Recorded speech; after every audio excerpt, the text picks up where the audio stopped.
Now, in the second year of Nebuchadnezzar's reign, Nebuchadnezzar had dreams, and his spirit was so troubled that his sleep left him. Then the king gave the command to call the magicians, the astrologers, the sorcerers, and the Chaldeans to tell the king his dreams. So they came and stood before the king, and the king said to them, I have had a dream, and my spirit is anxious to know the dream. Then the Chaldeans spoke to the king in Aramaic, O king, live forever. Tell your servants the dream, and we will give the interpretation.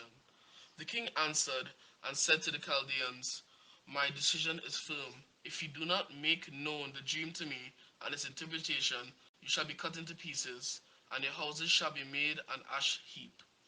However, if you tell the dream and its interpretation, you shall receive from me gifts, rewards, and great honor. Therefore, tell me the dream and its interpretation. They answered again and said, Let the king tell his servants the dream, and we will give its interpretation. The king answered and said, I know for certain that you would gain time, because you see that my decision is firm. If you do not make known the dream to me, there is only one decree for you. For you have agreed to speak lying and corrupt words before me till the time has changed. Therefore, tell me the dream, and I shall know that you can give me its interpretation. The Chaldeans answered the king and said, There is not a man on earth who can tell the king's matter. Therefore, no king, lord, or ruler has ever asked such things of any magician, astrologer, or Chaldean. It is a difficult thing that the king requests, and there is no other who can tell it to the king except the gods, whose dwelling is not with flesh. For this reason, the king was angry and very furious, and gave the command to destroy all wise men of Babylon. So the decree went out, and they began killing the wise men, and they sought Daniel and his companions to kill him. Then, with the counsel and wisdom, Daniel answered Arioch, the captain of the king's guard, who had gone out to kill the wise men of Babylon. He answered and said to Arioch, the king's captain, Why is the decree from the king so urgent? Then Arioch made the decision known to Daniel. So Daniel went in and asked the king to give him time, that he might tell the king the interpretation. Then Daniel went to his house and made the decision known to Hananiah, Mishael, and Azariah, his companions, that they might seek mercies from the God of heaven concerning his secret, so that Daniel and his companions might not perish with the rest of the wise men of Babylon. Then the secret was revealed to Daniel in a night vision. So Daniel blessed the God of heaven. Daniel answered and said, Blessed be the name of God forever and ever, for wisdom and might are his, and he changes the times and the seasons. He removes kings and raises up kings. He gives wisdom to the wise, and knowledge to those who have understanding. He reveals deep and secret things. He knows what is in the darkness, and light dwells with him. I thank you and praise you, O God of my fathers. You have given me wisdom and might, and have now made known to me what we ask of you, for you have made known to us the king's demand. Therefore Daniel went to Arioch, whom the king had appointed to destroy the wise men of Babylon. He went and said thus to him, Do not destroy the wise men of Babylon. Take me before the king, and I will tell the king the interpretation. Then Arioch quickly brought Daniel before the king, and said thus to him, I have found a man of the captains of Judah, who will make known to the king the interpretation. The king answered and said to Daniel, whose name was Belteshazzar, Are you able to make known to me the dream which I have seen and its interpretation? Daniel answered in the presence of the king and said, The secret which the king has demanded, the wise men, the astrologers, the magicians, and the soothsayers cannot declare to the king. But there is a God in heaven who reveals secrets, and he has made known to King Nebuchadnezzar what will be in the latter days. Your dream and the visions of your head upon your bed were these. As for you, O king, thoughts came to your mind while on your bed, about what will come to pass after this, and he who reveals secrets has made known to you what will be. But as for me, this secret has not been revealed to me, because I have more wisdom than anyone living. But for our sakes, who make known the interpretation to the king, and that you may know the thoughts of your heart. You, O king, were watching, and behold a great image. This great image, whose splendor was excellent, stood before you, and its form was awesome. The image's head was of fine gold, its chest and arms of silver, its belly and thighs of bronze, its legs of iron, its feet partly of iron and partly of clay. You watched while a stone was cut out without hands, which struck the image on its feet of iron and clay, and broke them into pieces.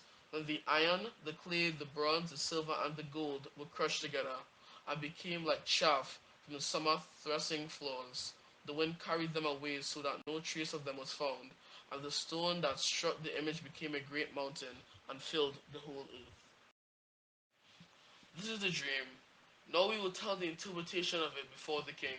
You, O king, are a king of kings, for the God of heaven has given you a kingdom, power, strength, and glory.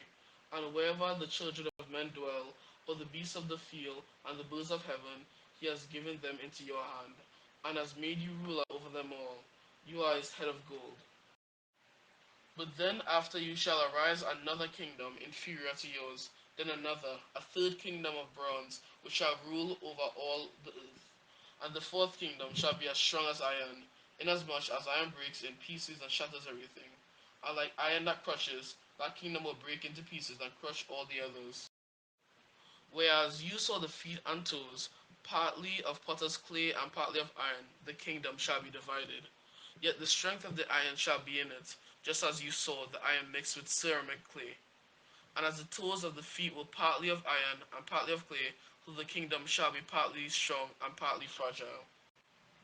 As you saw iron mixed with ceramic clay, they will mingle with the seed of men, but they will not adhere to one another, just as iron does not mix with clay.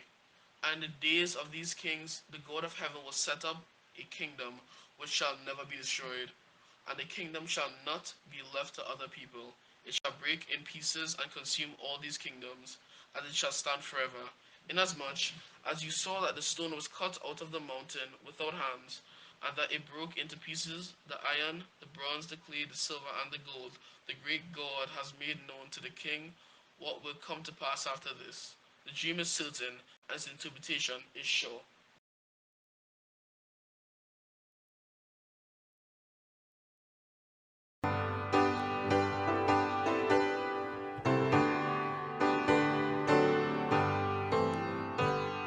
Look for the waymarks as you journey on.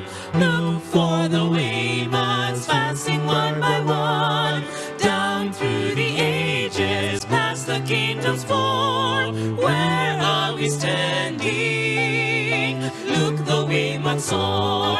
Look for the waymarks, the great prophetic waymarks, down through the ages, past the kingdom's fall. Look for the waymarks, the great prophetic waymarks. The journey's almost o'er. First the Assyrian kingdom ruled the world, then Medo-Persia's banners were unfurled, and after Greece held universal sway, Rome seized the scepter. Where are we today? Look for the waymarks, the great prophetic waymarks, down through the ages, past the kingdom's fall. Look for the waymarks, the great prophetic waymarks. The journey's almost o'er. Doubting the feet of iron and of clay, weak and divided, soon to pass away. What will the next great glorious drama be? Christ and his coming and eternity. Look for the waymarks, the great prophetic waymarks, down through the ages, past the kingdom's fall. Look for the waymarks, the great prophetic waymarks. The journey's almost o'er.